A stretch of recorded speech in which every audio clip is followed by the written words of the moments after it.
നേതാവിന്റെ പ്രതികരണമാണല്ലോ ഇപ്പൊ പിന്നീട് വന്നത് ഈ വഖഫ് ഭൂമിയെല്ലാം. അപ്പോൾ സ്വാഭാവികമായിട്ടും അദ്ദേഹത്തോട് നേരിട്ട കാര്യം പറയണ്ടേ? അതല്ല എൻ്റെ വാക്കുകൾ. ഞങ്ങൾ പാർട്ടി എടുത്തു പോകുന്ന നിലപാടിനെക്കുറിച്ചും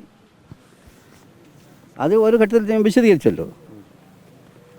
ആ കാര്യങ്ങളെപ്പറ്റി ലീഗിന് പറയാനുള്ള കാര്യമാണ്. മറ്റേ പ്രതിപക്ഷ നേതാവ് ആരായിരുന്നല്ലോ, പ്രതിപക്ഷ നേതാവെന്നല്ല ഞാൻ അങ്ങനെ അതല്ല അതിലേക്ക് ഞാൻ വരാം. ഞങ്ങളുടെ ഉത്തരവാദിത്വം കൺഫ്യൂഷൻ നിൽക്കുന്ന സമയത്ത് ക്ലാരിറ്റി വരുത്തുക എന്നുള്ളതാണ്. അത് ഇഷ്യൂവിൻ്റെ പൊതു സ്വഭാവത്തിലും ഞങ്ങൾ പാർട്ടിയെപ്പറ്റി പറയുന്ന വിവാദങ്ങളിലും ഒരു നിലപാട് വ്യക്തമാക്കേണ്ടത് ധാർമ്മിക ബാധ്യതയാണ് എന്നതിൻ്റെ അടിസ്ഥാനത്തിലാണ്. പ്രതിപക്ഷ നേതാവിൻ്റെ കാര്യം മാത്രമല്ലെന്നേ, നമ്മൾ ആരാണോ ഞങ്ങളുടെ നിലപാടിതാണ്. അതല്ലാതെ ഞാൻ പ്രതിപക്ഷ നേതാവുമായിട്ടുള്ള ഏറ്റുമുട്ടലിനല്ല നിൽക്കുന്നത്. ഞങ്ങൾക്ക് ഈ കാര്യത്തിൽ പറയാനുള്ള വാക്കുകൾ ഒരു വളച്ചുകെട്ടുമില്ലാതെ സ്ട്രെയിറ്റ് ഫോർവേഡായിട്ട് പറയാന്നുള്ളതാണ്. അങ്ങനെ അതൊക്കെ വേറെ കാര്യം. അത് ഞങ്ങളുടെ നിലപാട് പറയാന്നുള്ളതാണ്. ഞങ്ങൾ പറഞ്ഞല്ലോ ഈ പ്രതിപക്ഷ നേതാവ് അങ്ങനല്ല. അത് എന്തിനാ അതല്ല ഞാൻ പറഞ്ഞല്ലോ, പ്രതിപക്ഷ നേതാവെന്ന് മാത്രമല്ല ആരായിരുന്നാലും ഇത് വഖഫ് സ്വത്തല്ല എന്ന് പറയുന്നത് ശരിയല്ലെന്നാണ് ഞങ്ങൾ പറഞ്ഞിട്ടുള്ളത്. സംശയമില്ലല്ലോ. അത് വേറെ കാര്യം. അതിപ്പോൾ നോക്കാം എന്താണ് UDF യോഗത്തിൽ ഉയർത്തേണ്ടതാണോ അല്ലേ എന്നുള്ളത് വേറെ ഫോർത്ത് ഡിസ്കസ് ചെയ്യേണ്ടതാണ്. ഞാൻ പറയുന്നത് ഈ എല്ലാ 3 പോയിന്റിലുള്ള കൃത്യമായ വിശദീകരണമാണ്. നിലവിലിപ്പം ഈ കുഞ്ഞാലിക്കുട്ടി സാഹിബ് പറഞ്ഞൊരു കാര്യം എന്ന് വെച്ചാൽ പാർട്ടി ആയിട്ട് അത്തരം കാര്യങ്ങളിൽ ഇത്തരത്തിലൊരു വർഗീയ വിഭജനത്തിന് സംഘപരിവാർ സംഘടനകൾ കാര്യമായി ശ്രമിച്ചുകൊണ്ടിരിക്കെ സ്വയം പാർട്ടിയായിട്ട് അത്തരത്തിലുള്ള ആളുകൾ അത് വെറുതെ പ്രസ്താവനകൾക്ക് പോകേണ്ടതില്ല എന്നാണ്. കുഞ്ഞാലിക്കുട്ടി സാഹിബ് പറഞ്ഞത് വ്യക്തമാണ്. നിങ്ങളെല്ലാം വിലതിലുണ്ട്. അദ്ദേഹം പറഞ്ഞൊരു കാര്യം, മുസ്ലിം ലീഗിൻ്റെ നിലപാട് താങ്കൾ പറഞ്ഞിട്ടുണ്ട്, കൃത്യമാണ്. അതുകൊണ്ട് തന്നെയാണ് ഞാൻ കൂടുതൽ വിശദീകരിച്ചത്. തങ്ങൾ ഒരിക്കലും ഇത് വഖഫ് ഭൂമിയല്ല, വഖഫ് പറഞ്ഞിട്ടില്ല. That's closed. അതിൽ പിന്നെ പുതിയ ചർച്ചയുടെ ആവശ്യം ഉദിക്കുന്നില്ല. അങ്ങനെയല്ല, വളരെ വ്യക്തമാണ്. ഞാൻ പറഞ്ഞല്ലോ, മുസ്ലിം ലീഗിൻ്റെ നയങ്ങൾ പറഞ്ഞത് എല്ലാം തന്നെ നേരത്തെ തന്നെ വ്യക്തമാക്കിയുള്ള കാര്യങ്ങളാണ്. അത് വ്യക്തമാണല്ലോ. മുസ്ലിം ലീഗ് പറഞ്ഞിട്ടില്ല, എന്ത് പറഞ്ഞിട്ടില്ല, ഇത് വഖഫ് സ്വത്ത് അല്ല എന്ന് മുസ്ലിം ലീഗ് ഒരിക്കലും പറഞ്ഞിട്ടില്ല.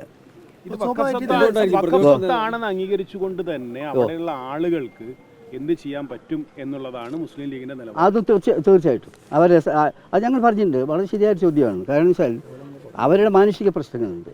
ആ മാനുഷിക പ്രശ്നങ്ങൾ എന്നുള്ളതിൽ അവർക്ക് വരുള്ള ഹാർഡ്ഷിപ്പ് എങ്ങനെ പരിഹരിക്കാമെന്നതിനെ പറ്റി ഞങ്ങൾ മുൻകൈ എടുക്കും. തീർച്ചയായിട്ടും ഞങ്ങൾക്ക് സംശയമില്ല, കാര്യമില്ല.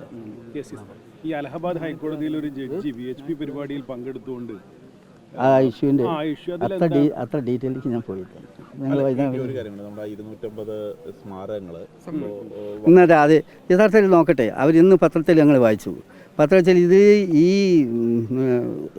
പ്രതീകങ്ങൾ, ഈ മോണുമെൻറ്റ്സ് പ്രത്യേകിച്ച് ഈ വഖഫ് ബോർഡ് കൈവശപ്പെടുത്തി എന്നുള്ള രജിസ്റ്റർ ചെയ്തു എന്നുള്ള സ്വഭാവത്തെയാണ് അത് പറഞ്ഞിട്ടത്. നോക്കട്ടെ, മെറിറ്റ് നോക്കണം. അതായത് ഈ ആർക്കിയോളജിക്കൽ സർവേൻ്റെ കാര്യങ്ങൾ പല ഘട്ടങ്ങളിലും വിവാദമായിട്ടുണ്ട്. നിങ്ങൾക്ക് എല്ലാവർക്കും അറിയാവുന്ന കാര്യമാണ്. എത്രയോ കാലമായിട്ട് അവിടെ പ്രാർത്ഥിച്ചുകൊണ്ടിരുന്ന അതുപോലുള്ള സംഗതികൾ അത് പുരാവസ്തുവിൻ്റേതാണ് എന്നുള്ള അവകാശവാദം നമ്മുടെ ഡൽഹിയിൽ തന്നെ ധാരാളമുണ്ട്. അങ്ങനെ ഒരുപാട് വിവാദങ്ങൾ അവർ നേരത്തെ ഉണ്ടാക്കിയിട്ടുണ്ട്. അതിൻ്റെ ഭാഗമായിട്ടാണ് ഞാൻ വിചാരിക്കുന്നു. അതിന് മെറിറ്റ് ഒന്നുകൂടി പഠിച്ചിട്ടുണ്ട്.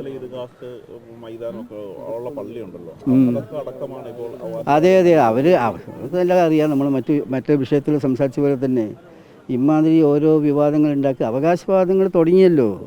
ഇപ്പം തന്നെ ഏതാണ്ട് ഞാൻ പത്രത്തിൽ വായിച്ചത് 12ഓളം പള്ളികൾ സർവേക്ക് വേണ്ടി പുതുതായിട്ട് വന്നിട്ടുണ്ട്.